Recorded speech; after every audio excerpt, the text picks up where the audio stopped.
Hi friends, welcome to my channel. Today I am going to discuss regarding OET reading part C. Let's start. നമുക്കിന്ന് research type question എങ്ങനെയാണ് deal ചെയ്യുന്നതെന്ന് നോക്കാം. Research material എന്ന് കേൾക്കുമ്പോഴേ സ്റ്റുഡൻസിനെല്ലാം വളരെ ബുദ്ധിമുട്ടുള്ള ഒരു കാര്യമാണ് ഇതെങ്ങനെയാണ് നമ്മൾ സ്കോർ നേടുക എന്നുള്ളത്. റിസർച്ച് മെറ്റീരിയൽ തന്നെ നമുക്ക് സിമ്പിളായിട്ട് വളരെ ഈസി ആയിട്ട് നമുക്ക് മാർക്ക് വാങ്ങിക്കാവുന്ന ക്വസ്റ്റ്യൻസും ഉണ്ട്. അപ്പോൾ അതിന് നമുക്ക് ചെയ്യാവുന്ന ഏറ്റവും നല്ല മാർഗം എന്ന് പറഞ്ഞാൽ റിസർച്ച് ടൈപ്പ് ഓഫ് മെറ്റീരിയൽസിൽ വരുന്ന കുറേ വേർഡ്സും അതിൻ്റെ എക്സ്പ്രഷൻസും ഒക്കെ നമുക്ക് മനസ്സിലാക്കി വെക്കുകയാണെന്നുണ്ടെങ്കിൽ നമുക്ക് ഒരു പരിധിവരെ ഈ ഒരു ബുദ്ധിമുട്ട് ഇല്ലാതാക്കാൻ പറ്റും. പല വേർഡ്സുകളും നമ്മൾ മനസ്സിലാക്കാതെ പോകുന്നത് കൊണ്ടാണ് നമുക്ക് ഈ റിസർച്ച് മെറ്റീരിയൽ ഇത്രയും ടഫായിട്ട് തോന്നുന്നത്. കാരണം നമ്മൾ ഇതുമായിട്ട് ഇത്തരത്തിലുള്ള മെറ്റീരിയൽസായിട്ടോ ഇത്തരത്തിലുള്ള ആർട്ടിക്കിളുമായിട്ടോ ഒന്നും നമ്മൾ യൂസ്ഡ് അല്ല. അതുകൊണ്ടാണ് നമുക്കിതൊരു ബുദ്ധിമുട്ടായിട്ട് തോന്നുന്നത്.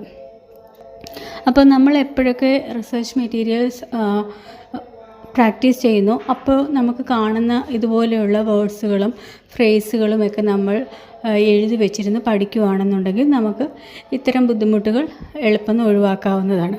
നമുക്ക് ഇന്നത്തെ ക്വസ്റ്റ്യനിലോട്ട് നോക്കാം. In paragraph 8 the expression anecdotal evidence can be best described as. അപ്പോൾ ഇവിടെ നമുക്ക് ഇതൊരു വലിയൊരു ഡിഫിക്കൽട്ടായിട്ടുള്ള ക്വസ്റ്റ്യൻ അല്ല എന്ന് ഞാൻ നേരത്തെ പറഞ്ഞു. സിമ്പിളായിട്ട് നമുക്ക് ഒരു 1 മാർക്ക് നേടാവുന്ന ഒരു ക്വസ്റ്റ്യനാണ്. ഈ അനക്ഡോട്ടൽ എവിഡൻസ് എന്ന എക്സ്പ്രഷൻ്റെ അർത്ഥം അറിഞ്ഞിരുന്നാൽ നമുക്ക് സിമ്പിളായിട്ട് ഈവൻ നമുക്ക് പാസേജിൽ പോകാതെ തന്നെ നമുക്കിതിൻ്റെ ആൻസറിലോട്ട് എത്താവുന്നതാണ്. ഇനി നമുക്ക് ആ പാസേജ് ഒന്ന് വായിച്ച് നോക്കാം.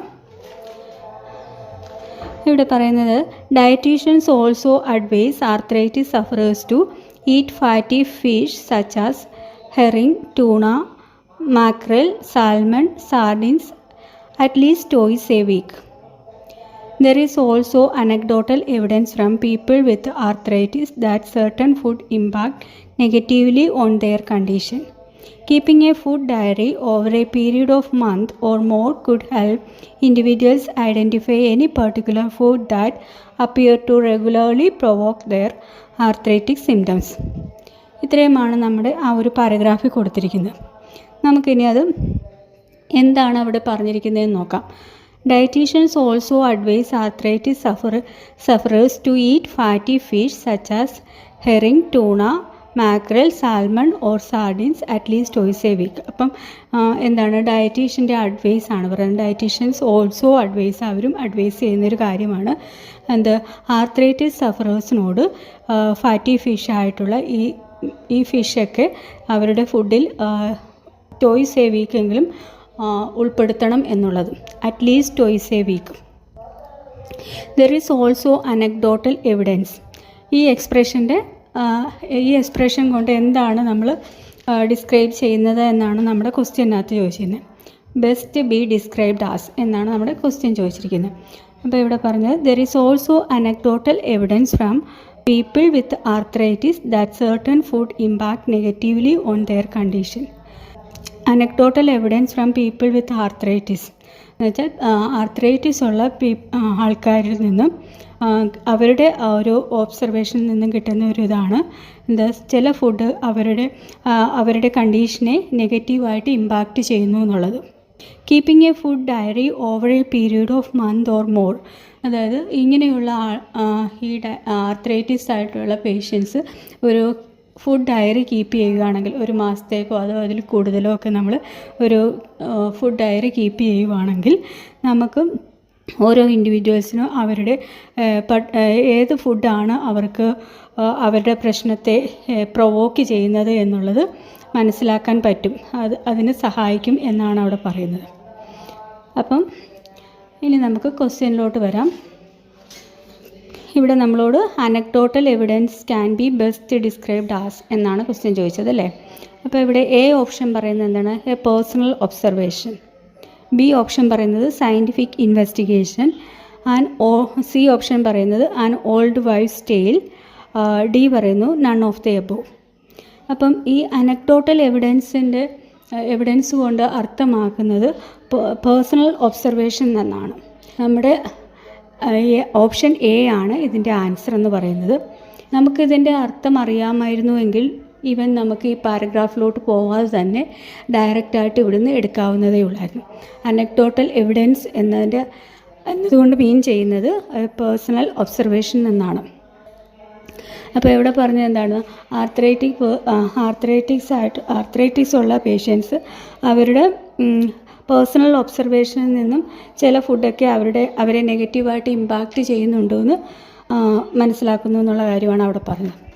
അപ്പോൾ ഈ പേഴ്സണൽ ഒബ്സർവേഷൻ എന്നുള്ള കാര്യം നമുക്കറിയാമായിരുന്നുവെങ്കിൽ പാസേജിൽ പോവാതെ തന്നെ അത്രയും ടൈം നമുക്ക് ലാഭമാവുകയും അതുപോലെ തന്നെ നമുക്കൊരു സ്കോർ പെട്ടെന്ന് നേടാവുന്നതുമായിരുന്നു.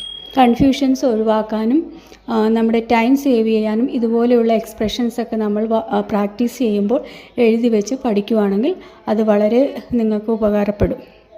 നമ്മുടെ ബി ഓപ്ഷൻ പറഞ്ഞത് സയൻറ്റിഫിക് ഇൻവെസ്റ്റിഗേഷൻ എന്നാണ്. നമുക്കറിയാം എന്താണ് അനക്ഡോട്ടൽ എവിഡൻസ് എന്ന് പറയുമ്പോൾ സയൻറ്റിഫിക് ഇൻവെസ്റ്റിഗേഷൻ അല്ല എന്നുള്ളത് അല്ലേ. അപ്പം നമുക്ക് ബി എലിമിനേറ്റ് ചെയ്യാം. പിന്നെ സി പറഞ്ഞത് ആൻ ഓൾഡ് വൈസ് ടെയിൽ. അപ്പോൾ അതും ഇതുപോലുള്ള ഒരു ഫ്രേസാണ്. അത് നമുക്കറിയാമെങ്കിൽ അതും നമ്മൾ പഠിച്ചു വെക്കുകയാണെന്നുണ്ടെങ്കിൽ ചിലപ്പം വേറൊരു മെറ്റീരിയൽ ഈ ഒരു വേർഡ് അല്ലെങ്കിൽ ഈ ഒരു എക്സ്പ്രഷൻ നമ്മളെ സഹായിക്കും അല്ലേ. നമുക്ക് നോക്കാം. അതിൻ്റെ അർത്ഥം എന്ന് പറഞ്ഞാൽ a piece of advice or a theory often related to matters of health that was believed in the past but is now known to be wrong. അതായത് എന്താണ്, നമ്മുടെ ഹെൽത്ത് മാറ്റേഴ്സുമായിട്ട് റിലേറ്റ് ചെയ്തിട്ടുള്ള ഒരു പീസ് ഓഫ് അഡ്വൈസ് അല്ലെങ്കിൽ ഒരു തിയറിയാണ്, പണ്ട് use ചെയ്തിരുന്ന ഒരു തിയറിയാണ്. പക്ഷേ ഇന്നത് നമുക്ക് മനസ്സിലായി ആ ഒരു കാര്യം തെറ്റായ ഒരു കാര്യമായിരുന്നു. നമ്മൾ പല മെത്തേഡ്സും പാസ്റ്റിൽ നമ്മൾ യൂസ് ചെയ്തിരുന്ന പല മെത്തേഡ്സും ഇപ്പം നമുക്ക് അത് എന്താണ് റോങ് ആണെന്നുള്ളത് മനസ്സിലാക്കിയിട്ട് നമ്മളത് ആ മെത്തേഡ്സൊക്കെ അവോയ്ഡ് ചെയ്യുന്നത് നമുക്കറിയാം അല്ലേ. പണ്ട് നമ്മുടെ കൈ ഒക്കെ മുറിയുവാണെങ്കിൽ എന്തെങ്കിലും ഒരു വൂണ്ടുണ്ടായി കഴിഞ്ഞാൽ അവിടെ പണ്ടുള്ളവർ പറയുമായിരുന്നു ചാണകം എടുത്തു വെച്ചാൽ മുറിവുണങ്ങും, പെട്ടെന്ന് ഉണങ്ങുമെന്ന്. അതൊരു പണ്ടത്തെ ഒരു ഇതായിരുന്നു അല്ലേ, പണ്ടത്തെ ഒരു അഡ്വൈസ് ആയിരുന്നു, പണ്ടുള്ളവർ പറയുന്നൊരു അഡ്വൈസ് ആയിരുന്നു.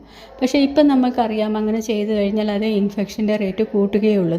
ഇപ്പം നമ്മളത് യൂസ് ചെയ്തില്ല. അത് അങ്ങനെ ഒരു എക്സ്പ്രഷനാണ്, അങ്ങനെ ഒരു മീനിങ് ആണ് ആൻ ഓൾഡ് വൈസ് ടെയിൽ എന്ന് പറഞ്ഞാൽ. പണ്ട് നമ്മൾ ഒരു അഡ്വൈസ് ആയിട്ടോ ഒരു തിയറി ആയിട്ടോ യൂസ് ചെയ്യുന്ന ഹെൽത്ത് റിലേറ്റഡ് മാറ്റേഴ്സിന് യൂസ് ചെയ്തിരുന്ന ഒരു അഡ്വൈസ് അല്ലെങ്കിൽ ഒരു തിയറി ആയിരുന്നു.